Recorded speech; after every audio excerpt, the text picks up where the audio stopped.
प्रधानमंत्री नरेंद्र मोदी आज फिर राष्ट्र के नाम संबोधन करने वाले हैं। शाम 5 बजे वो राष्ट्र को संबोधित करेंगे और ऐसे में कयास लगाए जा रहे हैं कि आखिर किन मुद्दों पर पीएम देश को कोई जानकारी, कोई संदेश दे सकते हैं।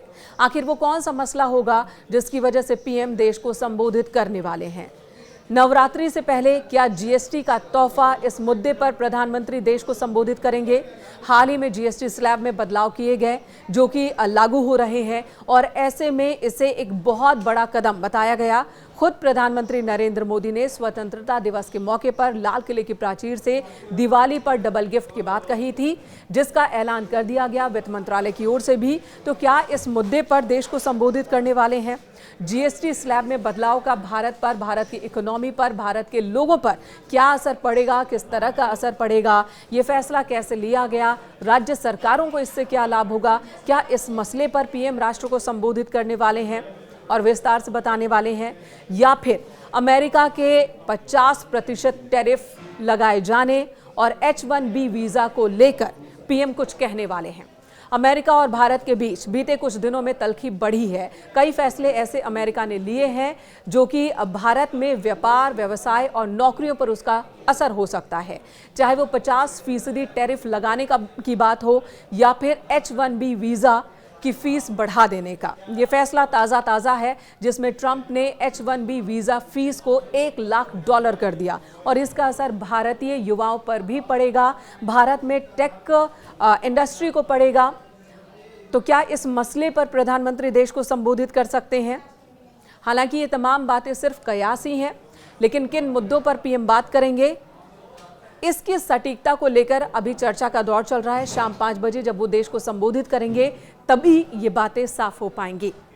इससे पहले भी कई मौकों पर पीएम ने देश को संबोधित किया है। नोटबंदी का ऐलान हो या फिर कोरोना काल के दौरान लॉकडाउन के समय भी पीएम ने राष्ट्र को संबोधित किया था।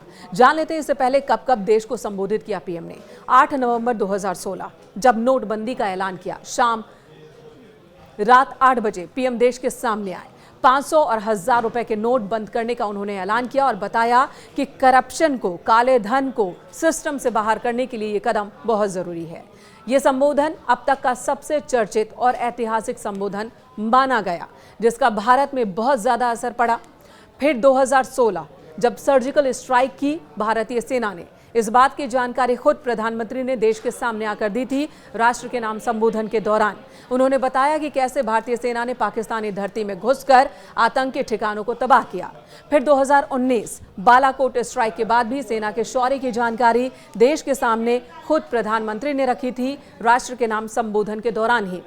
22 मार्च 2020 जब जनता कर्फ्यू का आह्वान किया पीएम ने, कोविड को लेकर जागरूक किया लोगों से एकजुट होकर महामारी से लड़ने की अपील की।